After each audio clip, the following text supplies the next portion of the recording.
right, so again, my name is Luis Carrasco. I'm a concept artist at Industrial Light and Magic, which is just over in the Presidio. I've been there for 4 years now. Some of my day-to-day responsibilities are creating whatever they ask for. What I mean by that is it could be a vehicle one day, a creature another day. It could be a soda can the next day. I've worked for games as well, mostly on a freelance basis, and they are different, but there are some similarities. You are required to provide them with whatever they need, and also provide them with story, with whatever concept that you're doing. There's different forms of quality that are required when you turn them in, but when we look over some of these slides, I'll show you what is expected of me at ILM. So this first slide here is something that I did in a tutorial because I've always wanted to teach, and of course I'm teaching at the academy, so take my class, take my class. My process includes ZBrush. Some of you might use it. I don't know if too many of you do. And using photo textures, drawing, of course, which is necessary, and a little bit of lighting and keyshot. So at ILM, we do heavy 3D work. The reason is because sometimes we need to illustrate scenes for movies, of course. For instance, we're working on Turtles 2 right now, which is very demanding. And it's just much faster to create an asset in 3D, so that way we can take it into whatever scene it is, like the turtles are fighting this thing, or they're talking to this thing, so that way we can pose all the models, fully textured, paint on top of them, it looks photoreal, we send it to the client, and they buy off on it. Unfortunately, we're not allowed to draw that often. I'll show you some sketches at the end, but when we sketch, I guess what most of my students think is like a portfolio piece for sketching. At ILM, it's kind of our like rough sketch because the client rarely wants us to turn in any kind of sketches. Photoreal immediately, or it needs to feel real, and I'll talk about that a little bit later. So there's a little video I have. It's a quick video that goes over my process, which is in the next slide. Go ahead and play.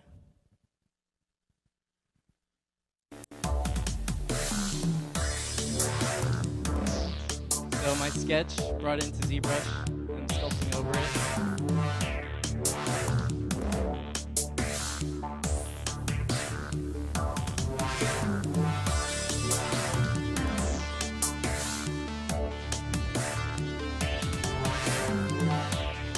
I didn't make this music, by the way. I think it's cool, though.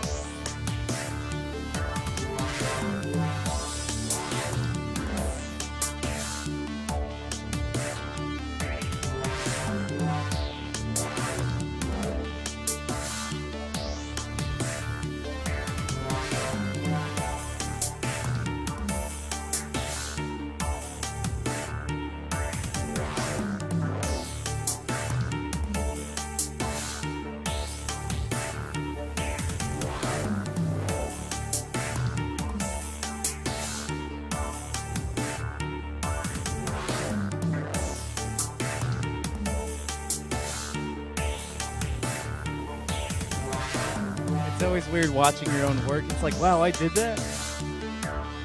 Like, I'm not even sure I remember how I did that.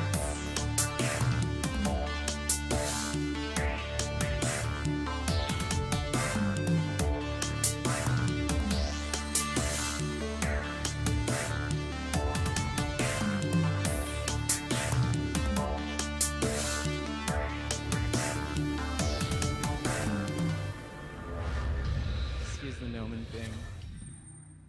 I'm not the best video editor, they are. So, my process. So usually I'll get an idea or a brief. They'll tell me, hey, it's actually, why not? Let's get it. Like, you guys love the music that much, right? So I'll get a quick brief. And the brief will be, sometimes it'll be detailed, sometimes it'll be like, make a creature, we need it for this scene. Just do it, have it in a couple hours. It's like, yes, I can. Because you always want to be positive, right? When you're talking to anyone that's above you, even your equal, or even below you if you think that they're slow you. Positively say yes, and then you can do it even if you're like freaking out on the inside. So if you're in my class and I tell you to do something, you sound excited, and you're like, yeah, sure, I'll do that. So I'll say yes immediately right away, and I'll do a rough, simple sketch. Now my sketches, in my opinion, are horrible, so I never show anyone, and I'm going to show you today. So that's going to be embarrassing because there's so many of you, but it's okay. So I'll do a rough sketch, and then I'll take it into ZBrush, and I'll build it quickly in ZBrush. And after that, I'll throw it into Keyshot or Modo or whatever other program I feel comfortable using, and I'll render out several passes. That include a rough pass, because not all flesh is very wet, a specular pass in case I need some moisture on the skin. Maybe the top of his head is wet or something like that, or his mouth or his lips. And just a simple color. Just make sure you have color when you do your renders, so that way in Photoshop you can adjust the colors all you want. If you render out a gray pass, then you're going to have to create color layers and whatnot. You're just going to run into tons of trouble. And then, of course, I'll overlay different photo textures, and then I send it off. And then sometimes I'll get a yes, but in the industry I'm in, it's rarely a yes. Maybe like 20 revisions later, you'll get a yes. But the important thing to know about the 20 revisions is that if you get used to creating high-quality work that's very detailed and you're asked to make changes, or you yourself do it for your personal work, imagine if you have one finished piece that's beautiful. You all have one that you're like, this is the first image I show everyone. When my parents ask me how's it going, it's like, what do you think? You want that piece, right? Okay, so what if you were able to make 20 revisions of that? Well, now you have 21 pieces of concept art, right, in your portfolio. It shows that you understand how to make revisions that are clearly different, and that you can quickly modify something and keep everything consistent. So those are some things to think about when you're creating your concept art. So this image is for a publicity image I had to create for Jurassic World, which is another film I'm credited with. I can't show any Star Wars stuff, so sorry. Now, they asked me, hey, could you pose 30 dinosaurs and render them out photoreal at 6K resolution, and you only have a month? And it's just like, are you kidding? Like, I kind of know ZBrush. So I had to wing it and figure it out on the spot. Now, sometimes you need that. So I know a lot of you are still in school, and when you go home, how many of you have trouble creating your own concept, right? Straight from scratch. There's something easy about someone telling you what to do. I struggle with it at home, right? But when someone tells you to do something and you have a deadline, create your own deadlines, because what you do is you force yourself to do it. You have no choice. That's the first thing my boss told me. He's like, can you get this done? I'm like, yeah. And he goes, well, it doesn't matter because you have no choice. I'm just like, okay. And that always stuck with me because that's the truth. If you want to be successful, you have no choice but to do it right, okay? So yeah, I had no choice, and I accomplished it. I couldn't believe it. And I accomplished it, and everything was awesome, and I learned so much while doing it, and I became so fast at doing it. Whenever I have to create artwork, I can create it very fast and at a high quality. And that's something I'm able to deliver more than a sketch. Can we go to the next slide? So this is some personal work. You'll notice there's different levels of quality. I love this guy because it was rough, and it was just something quick I did in ZBrush, and I painted on top of it, and it's lots of fun. And I love that. I love that. Now, the right side is more of what's expected at ILM. So the left side, they would tell me, yeah, the shirt needs to be figured out because there's no texture. What's the skin quality? If there's hairs, like what kind of hairs are they? What color are they? His teeth are there, but let's vary up the teeth. Let's change some of the colors. Let's give him some cavities. Let's put some hairs on top of his head. Let's change the color of his skin. Those are the kind of things that you run into. One thing that I highly recommend that you practice as an artist is don't fall in love with your artwork. Now, it takes time to get used to that, and I know it sounds weird when you hear it, but it can be very heartbreaking when you kill yourself on a piece and someone tells you it's not working and to redo it. Because in the industry, that really is what it's like. They'll tell you to redo it, and you put a smile on your face, and you're like, hell yeah, that's a good idea. And you do it. Why? Because you're awesome, you've been practicing, and you got it down. You go home, you cry for only a half hour this time, but you get it done. You get it done. And on the right side, I did the crappiest little doodle, but I just had this thought in my head of just like this creature thing.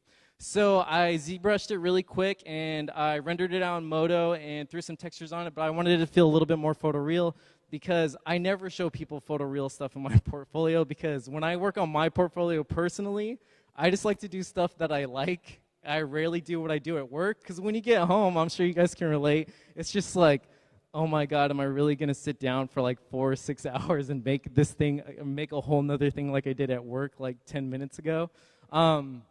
But yeah, every now and then I'll try to do something like I do at work, and here's an example of it. Can we go to the next slide? These I did for fun because Mortal Kombat X came out, and I love the revisions of Goro that they do, but I'm a fan of the original Goro. So I was at home, I was bored, so really quick I sculpted out Goro. I usually tend to not spend more than a couple hours. Yeah, usually it's like an hour or two on a sculpture, because that's how sad I am. I use ZBrush that much. Yeah, so I sculpted these. I think Scorpion only took, Reptile, my version of Reptile only took 40 minutes. But yeah, simple shapes, because believe it or not, everything is a simple shape. A lot of my students are so boggled down by detail. But if the primary forms do not read, you won't get a buy-off. You get the simple shapes, then you detail, okay? So very minor detail, just stuff I like to do. Can we go to the next slide? So this is more realistic of what we do at work.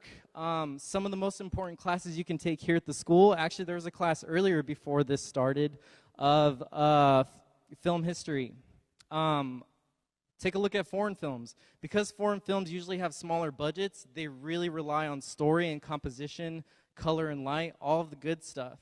If you study that the most, when you create your concept art, you will have a rhythm to your art. You'll have personality in your artwork because you understand how light hits your character. You'll understand exactly what strokes you need to make it read, okay? Watch your next favorite movie. Don't go watch Guardians of the Galaxy. Watch something awesome, like The Thing or something like that. Why is it scary, okay?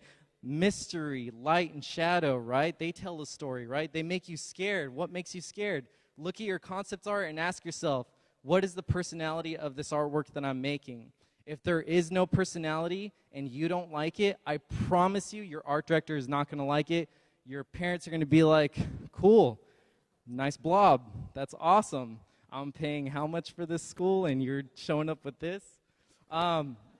So what we'll have to do at work is I'll get an assignment like, oh, illustrate this scene, okay? So what I'll have to do is I'll have to build a prop in 3D, right? So these characters in the environment are 3D sculptures. I just took a basic male mannequin, quickly spent like 10, 15 minutes sculpting out an outfit. I had no idea what I was doing. I didn't have time to sketch either.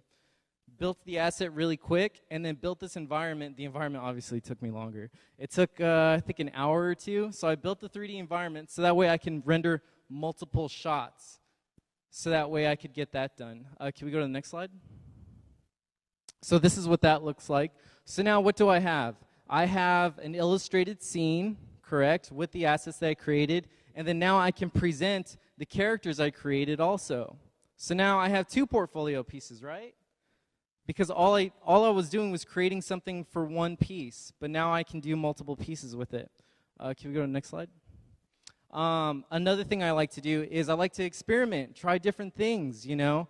If you're good at something, try something totally different, like comic book art, right? I love comics. So this is me taking some of my ZBrush stuff and just adding another spin to it. Can we go to the next slide? And I like to play around with filters, see different results I can get, just something different I can either deliver to a client. This thing only took like 15 minutes or something like that, but it looks like I spent hours on it, right? I didn't.